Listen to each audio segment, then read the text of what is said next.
मेरे प्रिय साथियों, माताओं और बहनों, क्या रावण के 10 सिर थे? कहते हैं कि रावण के 10 सिर थे। क्या सचमुच ये सही है? कुछ विद्वान मानते हैं कि रावण के 10 सिर नहीं थे, किंतु वो 10 सिर होने का भ्रम पैदा कर देता था। इसी कारण लोग उसे दशानन कहते थे। कुछ विद्वानों अनुसार रावण 6 दर्शन और 4 वेद का भी ज्ञाता था, इसलिए उसे 10 कंठी भी कहा जाता था।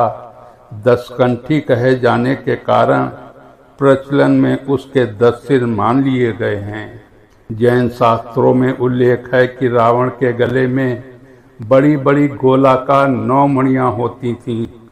उक्त 9 मणियों में उसका सिर दिखाई देता था, जिसके कारण उसके 10 सिर होने का भ्रम होता था। हालांकि ज्यादातर विद्वान और पुराणों अनुसार तो ये सही है कि रावण एक मायावी व्यक्ति था, जो अपनी माया के द्वारा 10 सिर होने का भ्रम पैदा कर सकता था।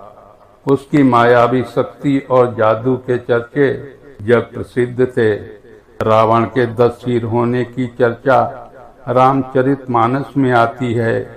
वो कृष्ण पक्ष की अमावस्या को युद्ध के लिए चला था तथा एक एक दिन क्रमशः एक एक सिर कटते थे। इस तरह 10वें दिन अर्थात शुक्ल पक्ष की 10वीं को रावण का वध हुआ था। इसलिए 10वें के दिन रावण दहन किया जाता है। रामचरितमानस में वर्णन में आता है कि जिस सिर को राम अपने बाण से काट देते थे, पुनः उसके स्थान पर दूसरा सिर उभर आता था।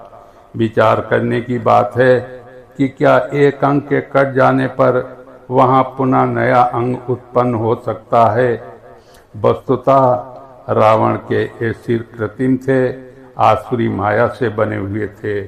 मारीच का चांदी के बिंदुओं से युक्त स्वर्ण मृग बन जाना, रावण का सीता के समक्ष राम का कटा हुआ सिर रखना आदि से सिद्ध होता है कि राक्षस मायावी थे। वे अनेक प्रकार के इंद्रजाल जादू जानते थे। तो रावण के 10 सिर और 20 हाथों को भी मायावी या कृत्रिम माना जा सकता है। ऐसी मान्यता है कि रावण ने अमृत प्राप्त के उद्देश्य से भगवान ब्रह्मा की घोर तपस्या कर वरदान मांगा, लेकिन ब्रह्मा ने उसके इस वरदान को न मानते हुए कहा कि तुम्हारा जीवन नाभि में स्थित होगा। रावण की अजर अमर रहने की इच्छा रह ही गई। यही कारण था कि जब भगवान राम से रावण का युद्ध चल रहा था, तो रावण और उसकी सेना राम पर भारी पड़ने लगी थी। ऐसे में विभीषण ने राम को यह राज बताया कि रावण का जीवन उसकी नाभि में है, नाभि में ही अमृत है। तब राम ने रावण की नाभि में तीर मारा और रावण मारा गया।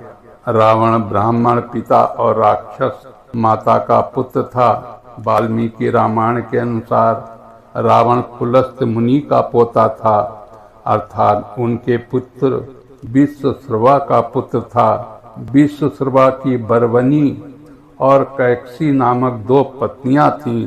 बरबनी के कुबेर को जन्म देने पर सौतिया डाहवश कैकसी ने अशुभ समय में गर्भ धारण किया। इसी कारण से उसके गर्भ से रावण तथा कुंभकर्ण जैसे क्रूर स्वभाव वाले भयंकर राक्षस उत्पन्न हुए। ऋषि विश्वश्रवा ने ऋषि भरद्वाज की पुत्री से विवाह किया था, जिनसे कुबेर का जन्म हुआ। विश्वश्रवा की दूसरी पत्नी कैकसी से रावण, कुंभकर्ण, विभीषण और शूर्पणखा पैदा हुई थी। लक्ष्मण जी ने शूर्पणखा की नाक काट दी थी।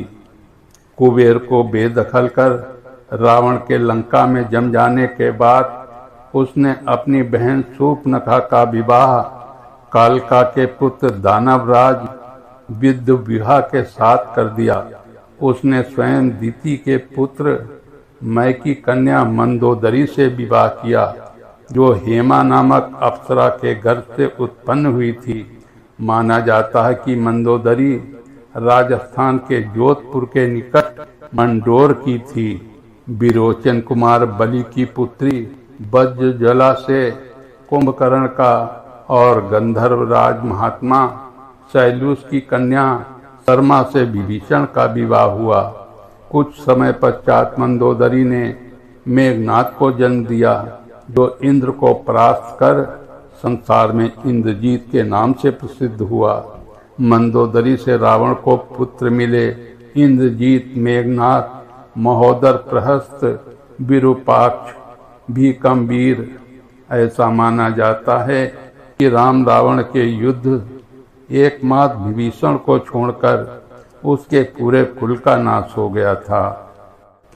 अब पुष्पक विमान के बारे में जानते हैं। रामायण अनुसार रावण सीता का हरण कर पुष्पक विमान द्वारा उन्हें श्रीलंका ले गया था। रामायण में वर्णित है कि युद्ध के बाद श्री राम, सीता, लक्ष्मण तथा अन्य लोगों के साथ दक्षिण में स्थित लंका से अयोध्या पुष्पक विमान द्वारा ही आए थे। पुष्पक विमान को रावण ने अपने भाई धनपति कुबेर से बलपूर्वक हासिल किया था। पुष्पक विमान का प्रारूप एवं निर्माण विधि महर्षि अंगिरा ने बनाई थी और इसका निर्माण, डिजाइन और कार्यक्षमता को भगवान विश्वकर्मा ने निर्मित किया था। इस अद्भुत रचना के कारण ही वे शिल्पी कहलाए। पुष्पक विमान की यह विशेषता थी कि वो छोटा या बड़ा किया जा सकता था। पुष्पक विमान में इच्छानुसार गति होती थी और बहुत से लोगों को यात्रा करवाने की क्षमता थी। वो विमान आकाश में स्वामी की इच्छानुसार भ्रमण करता था, अर्थात उसमें मन की गति से चलने की क्षमता थी। श्रीलंका की रामायण रिसर्च कमेटी के अनुसार रावण के 4 हवाई अड्डे थे। उनके 4 हवाई अड्डे ये हैं: उसानगोड़ा, गुरुलोपोथा, तोतुपोलाकंदा और बरियापोला। इन 4 में से एक उसानगोड़ा हवाई अड्डा नष्ट हो गया था। कमेटी अनुसार सीता की तलाश में जब हनुमान लंका पहुंचे तो लंका दहन में रावण का उसानगोड़ा हवाई अड्डा नष्ट हो गया था। जय श्री राम।